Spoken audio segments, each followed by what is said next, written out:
I don't want to give too much away, but Chef JJ Johnson has had an incredible culinary career.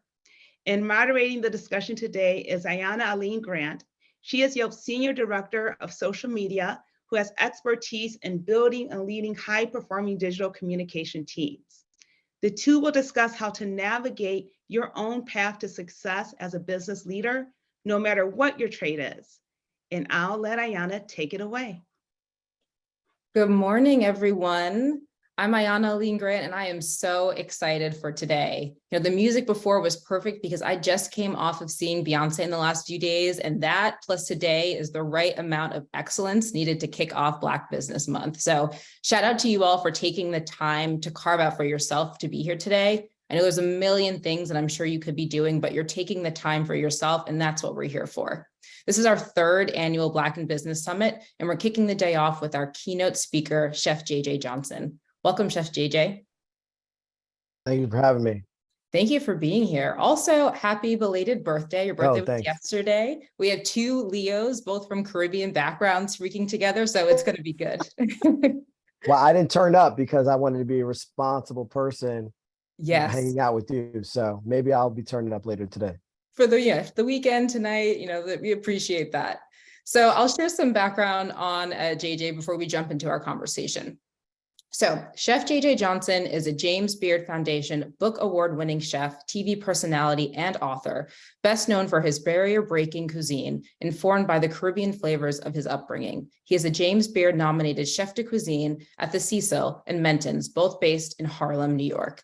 Chef JJ opened Field Trip, his made-to-order restaurant rice bowl concept in 2019 in Harlem, and has expanded to Rockefeller Center and recently Morningside Heights in New York.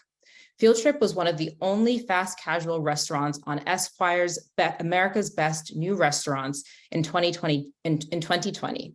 Before the pandemic, JJ began donating meals to the local hospital in Harlem to feed nurses, doctors, and first responders in the area that were working to keep everyone safe. The outreach then moved to helping neighbors by providing free meals to those in need. Shortly after, Field Trip began receiving donations from across the country to continue their work and has since donated over 220,000 meals to support the Harlem community and to feed frontline workers throughout the pandemic.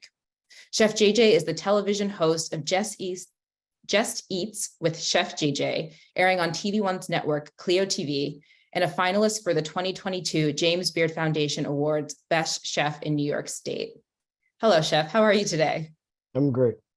Well, let's start at the beginning. Who's been the biggest inspiration for your culinary journey? I'm like really fortunate in my career. Before I get that, I want to say thank you to Yelp for doing this for Black people, because this is a very necessary summit. So I wanted to tell Yelp thank you. And piggybacking off of that, I started in my grandmother's kitchen. I was young. I was 5-6 years old. I used to get up on a milk crate and help her peel carrots and onions, or that's what I thought I was doing. And she made cooking very fun. She's my Puerto Rican grandmother with my two great aunts that I thought were my great aunts. And my grandfather from Barbados would sit there, watch television, watch them cook. I never really watched cartoons that early in life.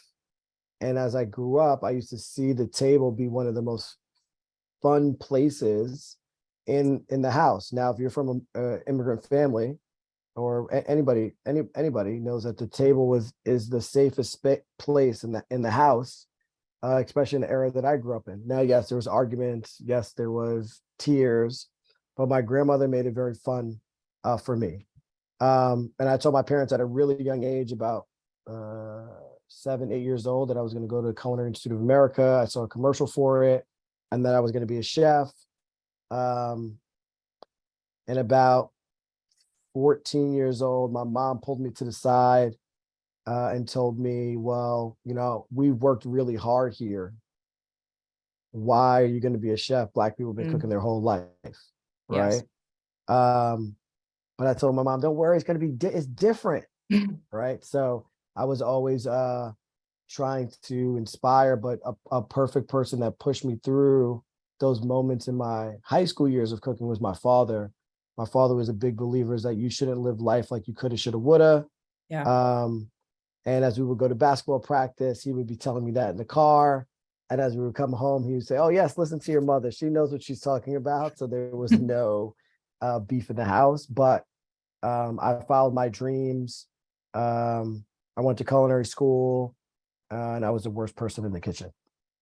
The worst person in the kitchen. Yeah, that's an interesting kind of segue into the next question, because I'm so curious about what that experience going to culinary school was like. How many people that looked like us were there, and how did that characterize your experience? Yeah, so I grew up in Northeast Pennsylvania in a place called the Poconos. So very early on in my life, I was the only Black kid in my kindergarten class, only Black kid, I think, to fifth grade. And I can remember it very, like, there was like one Korean, Matthew Davis was Korean, Pablo, which was a Puerto Rican, Latino, and it was just the three of us, and we were the tightest.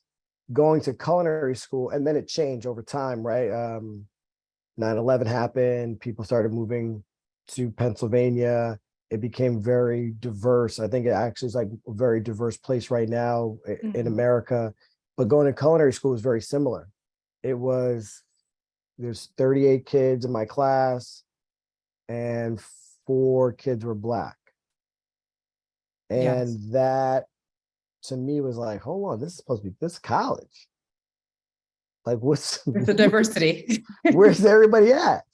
And the first person I actually met, you're in a line to get your uniforms, like you're in the military, and they ask you, what do you want? What's the name on your coat? And the first person in line I met is a gentleman named Kamal Grant, dear friend, one of my closest friends in life. He owns Sublime Donuts in Atlanta. And we became, best friends because we were the only ones, right? And there was a sense of safe, a place of being safe, a place of having an open conversation. We could relate to each other. And it was very Eurocentric, Culinary Student America. It still is. It's sad because as I've grown in my career, like, being in culinary school was like, oh, I need to learn how to cook French food. I need to learn how to cook Italian food. I need to learn how to cook Eurocentric. That's the only way. I got to hone this craft. Everything I learned from my grandmother or in the household with my parents or family, that was non-existent there. That wasn't good enough. And I came out of culinary school looking to hone the craft, make the best risotto, how to, how to gather my ingredients, mise en place in place, using these words that were very not familiar, and only familiar in my life from this time. And I was always a person, going back to, like, I was the worst person in the kitchen because I didn't have really good knife skills. I didn't know the lingo. I didn't fit in. The code of conduct that's not how I act in my household or around my friends or my family. And as I went into the industry, you never saw me work at a French restaurant. Like, I didn't go work at Per Se or Le Bernardin or Jean Georges or Danielle or any of those places, because the atmosphere of those places, like, if I would have came home and told my pops what was happening, he would have pulled up to the restaurant and been like, hold on, like, this is an 18-year-old kid. How are you treating folks? Yeah. So I came up in this, like, very, like, Americano restaurant, Tribeca Grill, Jane, the Smith of New York City. And I wind up going to cook in Ghana. I got invited to be cook in Ghana from a gentleman named Alexander Smalls. And I went to Ghana, and that's when I found myself through food. Kind of fast forward, but going to Ghana cooking, I found out who I was. I was like this real kid of the African diaspora. These flavors were very familiar. And I started to question myself and also question the industry of why isn't anybody talking about the motherland? Yes. Why aren't we exploring these flavors? What is going on? And this was in 2011. It's really helpful to kind of hear your history and how you got to that point, because in preparation for our talk, I watched your TED talk that you did almost a decade ago, and you said that slaves were the culinary game changers, and that really stood out to me. I'd love to just hear about what that means to you and how we should think about that in terms of our Black heritage. So like, let's think about America. Like America is a rich country because of one thing: agriculture. Like we produce so much food that we can feed so many nations, but who created agriculture? Who was farming, right? The native people and West African slaves, right? And that's how America got rich. There's no way around it, right? Rice, cotton, bourbon, right? These are Black things. I get really worked up around this. These are Black. That's what is Black, right? And if you look at just those three ingredients, have been talked down on through the years of our life, right? Like rice is not a great ingredient to eat because nobody knows how to farm it properly, right? Or bourbon, we found out 3 years ago that bourbon was made by a Black gentleman. I mean, all of us, our heads were spinning like, how did this happen? That's Right? new. Right? Very new, right? So like, or cotton, right? Like I remember when I lived with my uncle and my aunt in Harlem, my uncle used to call me Cotton Came to Harlem, because if you remember that famous movie, Cotton Comes to Harlem, like people were getting rich off of cotton. And he felt like I had this essence to pave this way to make it through Harlem. He saw this vision that I didn't see, but he was right. So there was these moments that is really ingrained in Black history that you can't, it's because of slaves. Yes. And and if those free slaves were given the land, America would be even richer than what it is now, because all these issues we have now around agriculture, we wouldn't be having, because we would own the land that we were preserving, that we were making people money off of, white people money off of, and we would have that now, and it would be richer, better, and beautiful. No, that's incredible to hear, and just to hear that history and the what if of what could have happened. I think this is the perfect parlay into speaking about Field Trip. You spoke about rice and how this is so pivotal to the American agriculture and our history. Field Trip you parlayed your interest into rice into a whole business. As I said before, you opened Field Trip in 2019 in Harlem. Now you have several locations across New York City. You just opened your Morningside Heights location just in the last month. So I'm just interested in hearing about how that interest in rice was, parlayed into your own business, and also just how that transition was from you for being a chef in someone else's restaurant to deciding to open up your own restaurant. So I'll start in that part, because I'm probably sure a lot of people are like, why is there a chef talking here as a keynote about business? Field Trip was probably my 5th business. All the other businesses I started failed. Right. I started in culinary school. I tried to start a platform called Your Palate that was like to compete against Facebook around food. It didn't work. I worked at Morgan Stanley executive dining room. I started an oatmeal, oat juice. Now look, there's oat milk all across the shelves. I started in 2000 and called OMJ. That was started in 2007, 8, packaging, everything. But people told me nobody would ever buy a product that lasts only 13 days on the shelf. Now we see tons of that product. And I've tried a bunch of other stuff in between. Tried to self-publish a book, a bunch of other stuff in between. So the entrepreneurial spirit or the ownership mentality has always been in me. And when I was a chef at the Cecil, which I consider a claim to fame for me, I took a very ownership approach. And I was at one point, I'm like, wow, I'm really working really hard for Dick Parsons and Alexander Smalls here. What about if I do this for myself? Like, what about if I put all this blood, sweat, and tears, stress, frustration into what I believe in? And at that moment, it was rice. Like I was doing heavy research on West African cooking. And I came across this grain called glamarima, which is like the mother grain of all rice. And I was cooking at a place in Tennessee called Blackberry Farm. If you've never been, you should treat yourself to it. It's an amazing place.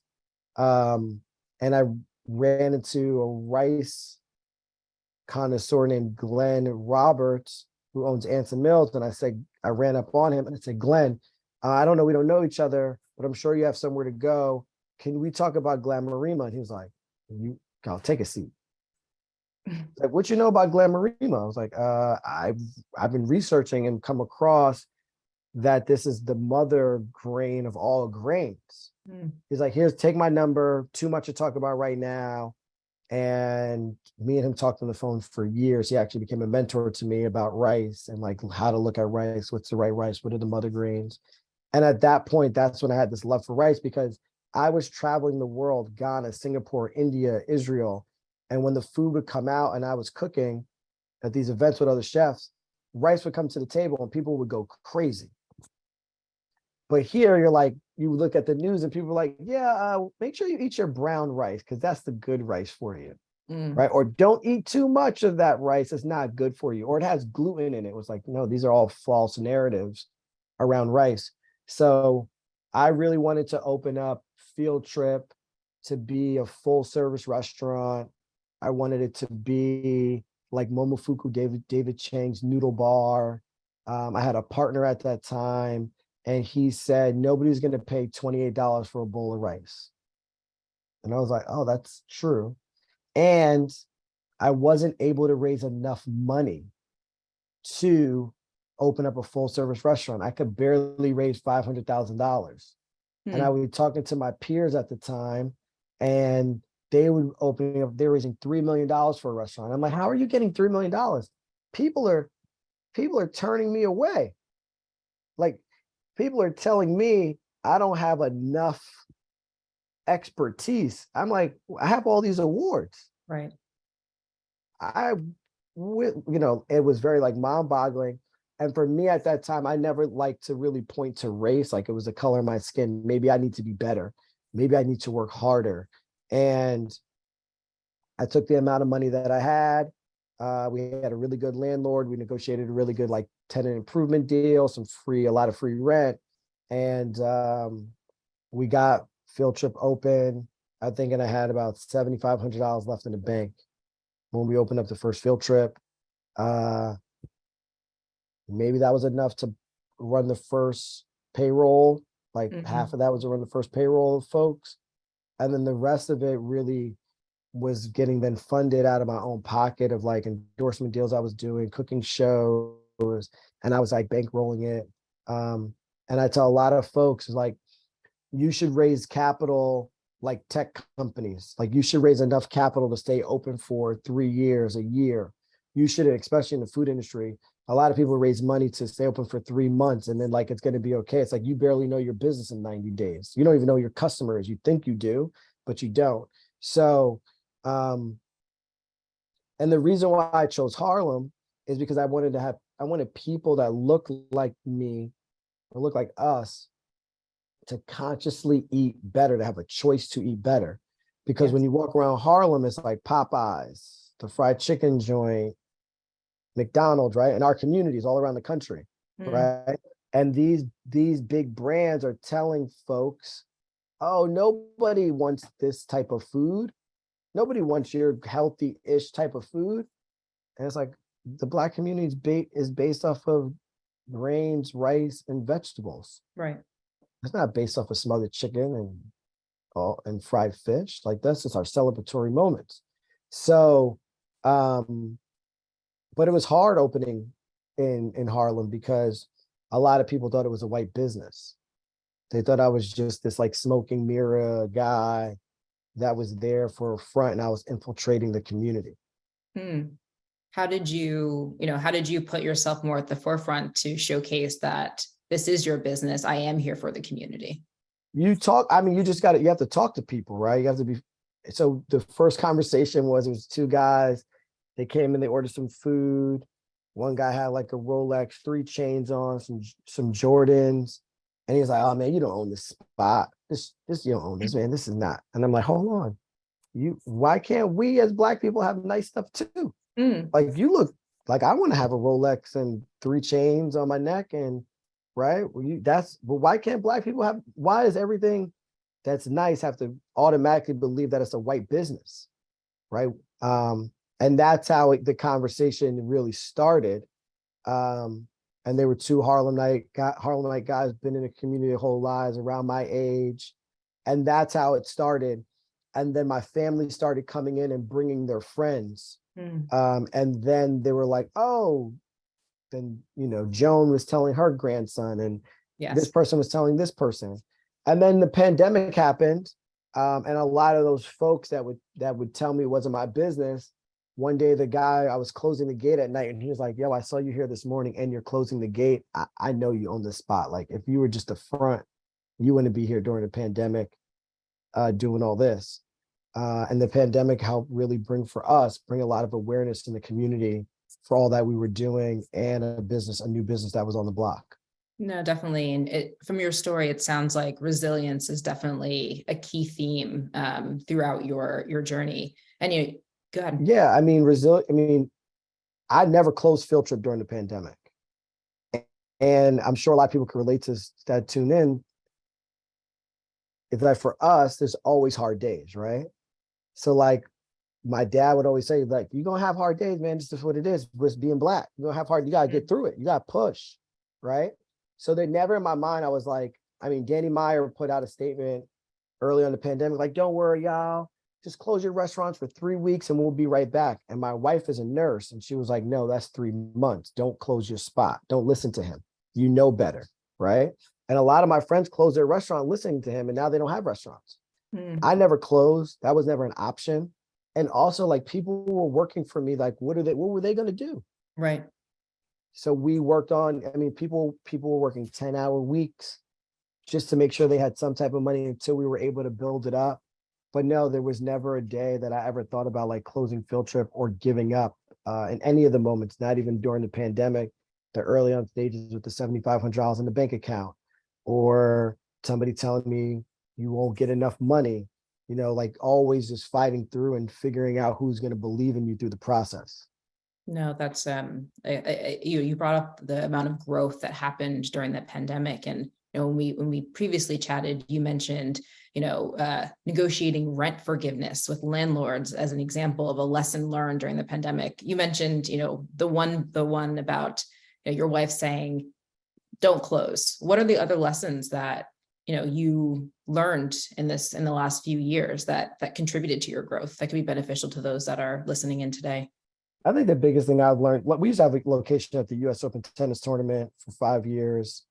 It was there based off relationships. I used to work for Restaurant Associates, president of Restaurant Associates, Ed Brown. I reached out to him and said, I had this concept. This is like right before Field Trip was supposed to open in 2018. I have this rice bowl concept. I sent them the deck, did a tasting. They let me come to the U.S. Open. And the lesson of that is like, use your connections to help you get through. You can't think like you should always ask for help. And somebody's either going to respond to you, not respond, say yes or say no, right? That's it. Like, not going to hurt you. Right. And if you do ask for help from somebody, they're going to come back and ask for a favor too. So just know who you're asking your favors from, right? But what I did learn through the process of the US Open, and why we didn't come back, is early days, I would take opportunities because I believed they would never be there again. Right. And I was like, oh my God, I got to figure out how to make this work. Don't worry, the kitchen's not set up the way I need it to be set up, but I'll set it up. I'll figure it out. And that doesn't always work, just figuring it out as you go. I should have went back to them and said, great, first year, amazing. We want to be in this space, but we also need to have all of this to do this, as in revenue, right? Or sales. And based off the space that was designed for us, wasn't the actual space for Field Trip at the US Open, we maxed out on the sales number because we couldn't push out anymore food, right? But if it was set up like it was supposed to be, we would double, triple maybe those numbers, which are still like crazy numbers. And when they came back to me to say like we're going to move in a different direction because of sales, that's when it hit me. It was like, okay, you have to stop doing this. You can't just take an opportunity because you believe it's not going to be there for you or us anymore. Because I'm a firm believer of like, if I can get into the space, that means it's going to allow for more Black people to get into the space alongside me. Not that people are going to come up, right? Like we're going to be in it together, because I don't want to be the only one in the space. And that was a lesson learned for me, is like, okay, just like the pizza guy next to me has they let him bring in his pizza oven. He's able to put out X amount of pizzas. He knew what he could do. So when you all are whatever the businesses you're going in, set yourself up for success, redline those deals to make sure that you're getting what you need in rent or lease or CPG or whatever it is, and ask for it all and let them tell you, no, we can't do it. And then you can make the decision on, okay, I can do this, and this, or this is a deal breaker for me and I got to step away from this one. And maybe they'll come back, or maybe I'll move on and there's something else for me inside the tunnel, that when the tunnel shows the light. So, but yeah, I'm not taking anything anymore just because I'm hoping that it's going to lead to a better opportunity or I'm going to miss out on it. Either you got to give it to me, or if you're not going to give it to me, then I got to figure out how to set it up for success so that we could be successful. I hear that. The lesson that I'm taking from what you're saying is make sure that you're going to advocate for yourself, because no one else is going to, so that you can have the best success in whatever you're doing. So I think that's a great learning for a lot of business owners, aspiring business owners are on this call. Shifting gears a little bit, you're a parent. I'm sure many people watching are also parents. How does that fit into all of these challenges and the big successes? Yeah, I'm a parent of two. I have twins, they're 6, Miles and Taya. They're great. I've learned that JJ is like my alter ego to them. It's like this funny thing in my house. I think the best way I can explain it is like, you see a family that's like well off, maybe they have generational wealth, maybe they're rich, maybe they're doing well for themselves. And I used to look at that and get upset, like, oh, this is crazy. Like this kid here doesn't do anything. He's not barely working, getting a trust fund check or whatever it is. And then one day I took a step back and was like, oh, somebody in that family worked really hard, right? Like somebody's working really hard to get them there. Somebody might have, especially in a Black household, somebody took the trauma, right? They absorbed all the trauma to make sure the next generation didn't get the trauma, right? Or not as much trauma. And for me, it's communication with my wife and also with my kids. It's like, this is what's going on. This is what's taking place. I'm working hard. This is my job. Like, this is what my job is, right? Because it's not like mom's job where mom works a 10-hour, 12-hour shift. And you can be like, oh, she does this, right? This is, you have to be very communicative around it. And you can I allow for my children to partake in some of the things that go on. So if I'm doing cooking demos virtually, they might set up the counter if they're around in the house.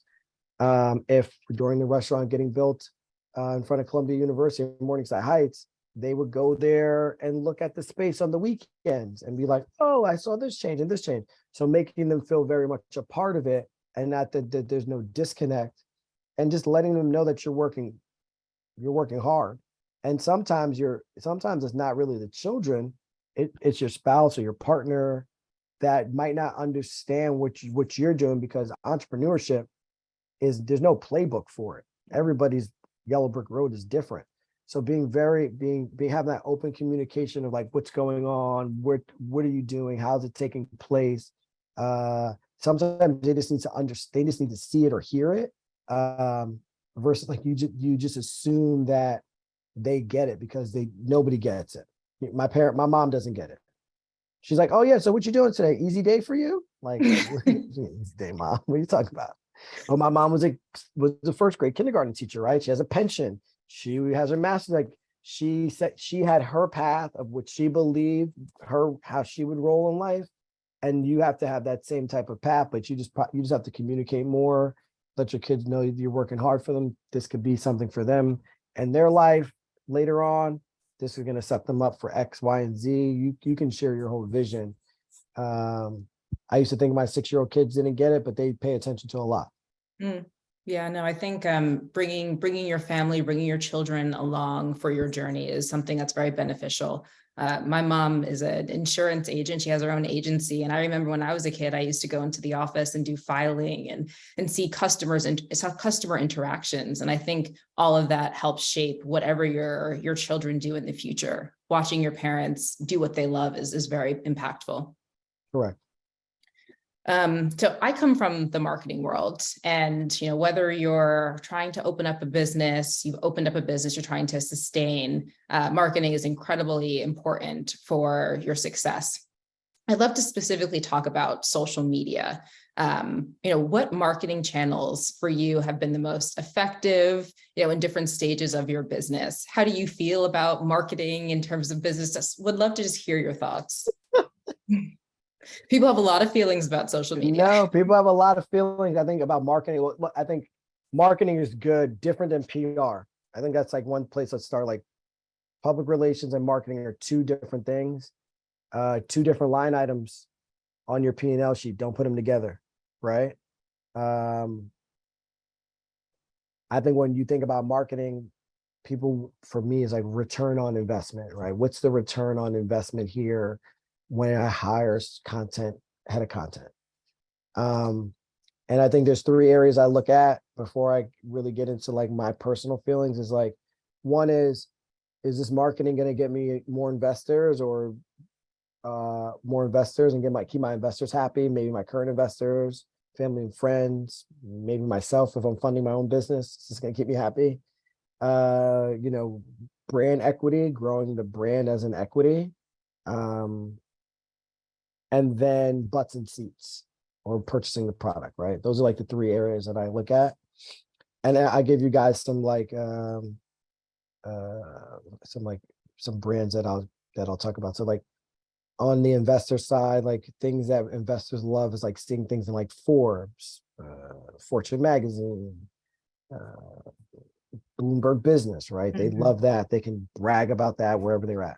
Yes. Brand equity, like people who are doing things very good for a brand equity to grow the brand, to keep you exciting. McDonald's does a phenomenal job, right? They've been around for 100 years. Vegan, Pinky does a great job, right? Domino's, right? These companies have been around for a really long time and they make you feel like they're still fresh. And then butts and seats,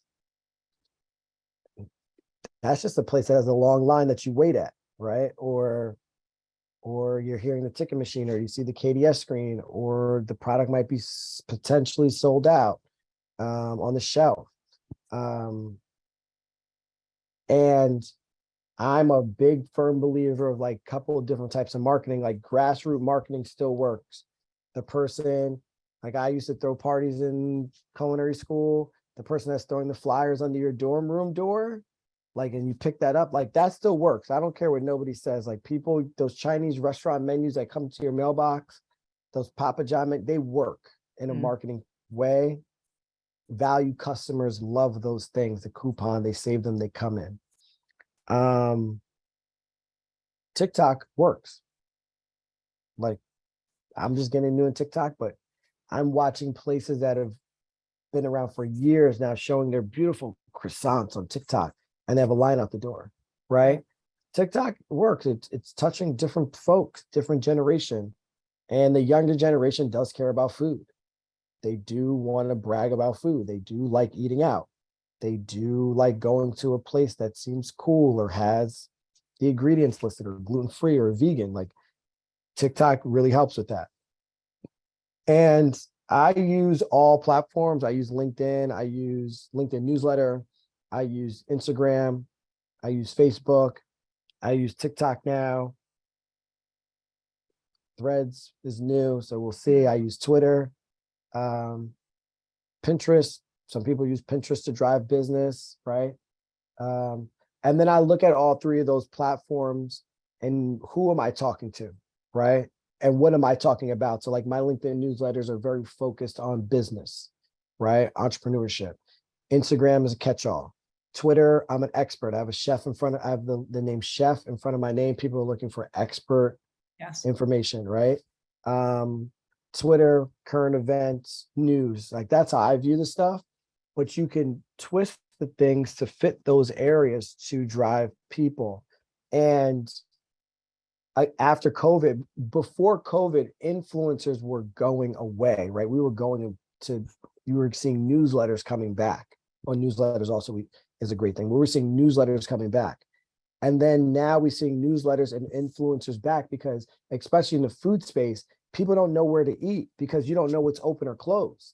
And I think one of the best influencers we did a partnership with, or not even he came through, was What's Eating Brian. And you would have thought the New York Times gave us a 3-star review. Wow. That's how busy we were. Brian generated more than $70,000 in sales. Wow. That's incredible. In like 10 days. And that was based off people saying, oh my God, I saw him. I saw him on TikTok. I saw him on Instagram. And it was also like, oh, it's a Black guy telling us it's a Black owned restaurant and it's in Harlem. I got to go check this out. Right. And it resonated with folks. What also taught me was like, okay, if I'm going to do partnerships with influencers, we have a Black base of people eating here. We need to be finding more micro and more big influencers that are of color that are helping people that want to support Black owned businesses drive this way. So, you know, I'm very big on social. I'm less on PR right now. And I'm very big on traditional marketing with newsletters and, you know, direct mailers. Like we're going to do a direct mailer campaign for Columbia University, well, for Morningside Heights when Columbia University comes back. Like right when these students come back to their new apartments or dorms, are going to be getting field trip, you know, club menu in front of their door to let them know where they should eat. And we're going to make that investment, and we'll see if the return on investment of that comes back. And that's how I kind of measure it. And for my own personal brand, I think, you know, posting news articles, posting awards, talking to the camera like we're talking now, but just to the camera so you can get to know me more, like a reality TV style base, allows for brands like Yelp or anybody else to be like, oh, I kind of know this guy, JJ. He aligns with who we are. And maybe we'll have him be a keynote speaker here. So I think utilizing it to the best of your ability, and you don't have to have a lot of money to run a social channel. Like there's so many different ways you can do it than just having a person in-house that's running it for you. Yes, you can set up your camera and just create some of that content yourself. And I think that's what makes social so much more, it makes it more accessible. It allows for some trustworthiness. And I think that's something that can be beneficial regardless of the stage of business that you're in. You know, but you should do it. Like, don't think you're too small to start social. Absolutely. Definitely. What do you wish more business owners knew about Yelp? All right, I'm gonna talk real candidly here. A lot of business owners don't like Yelp because people are talking crazy, they feel, or they're bashing the business. I think everybody should take a step back from that. I love Yelp. And I'm not just saying that because I'm here as your keynote. Yelp gives us value information to operate the business better, right? So if one person writes a review and they go, my food was salty. 3 days later, somebody writes a review. I had this and it felt like there was too much salt.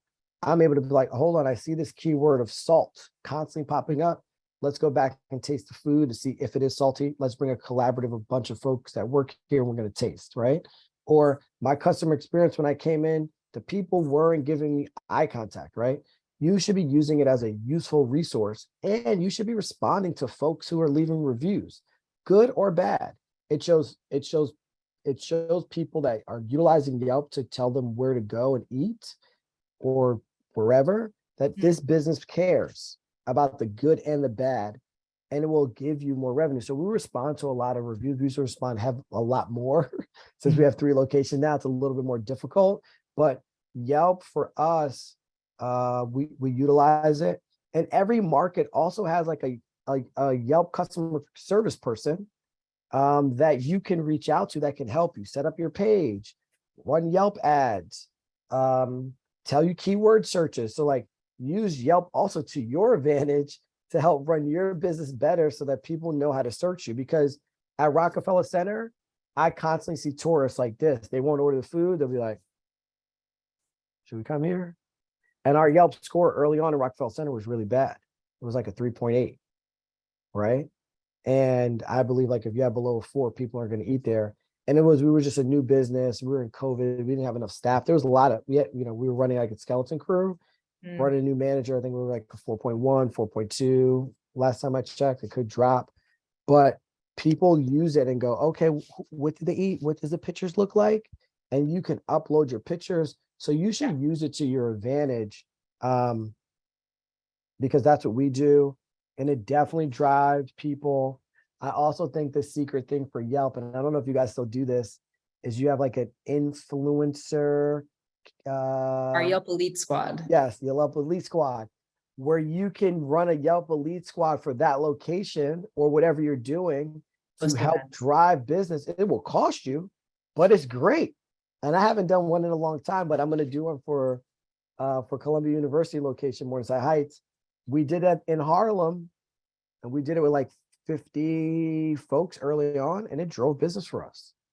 Yes, So, definitely. You have the most engaged users on the Yelp app that are coming to your business and being able to interact with what you're trying to do in your community. So definitely happy to hear about how Yelp has been beneficial for your business. I know we're kind of getting close to time.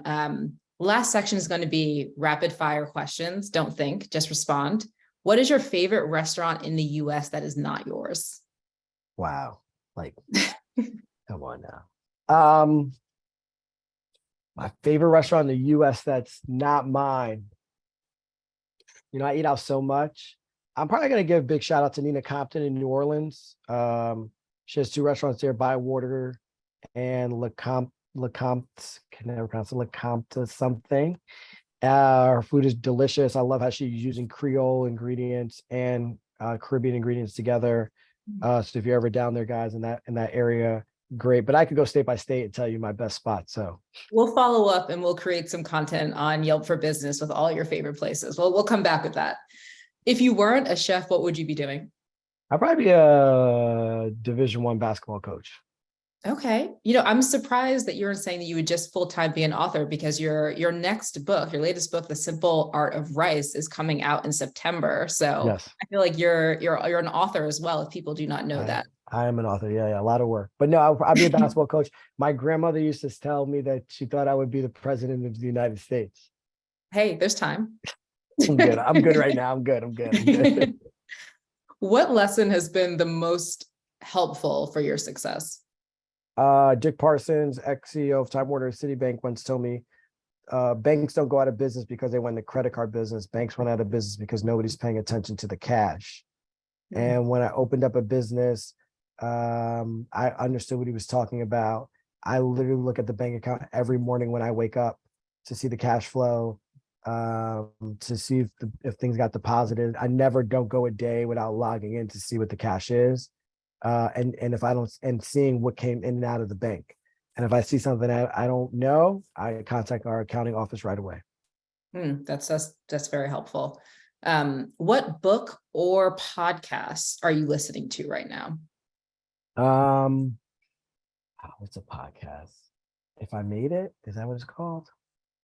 How I Made This? How I Made This. Yeah, I'm always listening to How I Made This. Yes. And the book I'm reading is the McDonald's book about the McDonald's franchise, Black franchises, McDonald's getting Black people to own franchises, and that's how they were able to get in Black communities. So it's a really a great book. I'll drop it in the chat before I leave the exact name, so I don't get up and walk over there. Perfect, perfect. And then what's the last business that you reviewed on Yelp? Well, I really never review a business on Yelp unless I get unless somebody really upsets me. We're gonna change. We're gonna turn that around. We're gonna turn that around. Positive. We're gonna have a lot of positive 5-star reviews coming from you soon. So before I go, I always do this for those that are watching. If you follow Yelp for Business on Instagram, and if you DM us today with any social media related question, I will personally respond with individualized social tips for your business. I did this last summit and it was a hit. So let's do this again. If you have any questions, I'd love to hear from you. Don't forget to follow Yelp for Business on Instagram, and we'll make sure that we're responding to your questions. But Chef JJ, it has been so amazing speaking with you today. Really appreciate your insights and your time. I hope you have a great National Black Business Month. Oh, no, thank you for having me. And this was great. I did want to talk. Can I talk on one more thing? Please. So I did raise a private equity round for everybody out there. Like I did a Series A. And I think it's really important that if you are looking to raise money, start now. Right? Start to raise money, like start having the conversation, find a fund manager, do it the right way. If you're having issues raising money, you can definitely reach out to me. My friends make these jokes that they say I'm less a chef now, I'm more business person. But I did raise a private equity round with some really great private equity groups with El Catterton and Pendulum. And Founders Table. And I think it's a great moment for us if we're looking to grow our businesses, like to get into the private equity space. There's money for us out there. People are writing checks and you should really take advantage of it if you're ready. And that's just something I want to say. And yes, I have a cookbook coming out, The Simple Art of Rice. Help me with the pre-order sales, make me a New York Times best-selling author. Absolutely. We're going to do that right after this. JJ, thank you so much. Really, really appreciate it.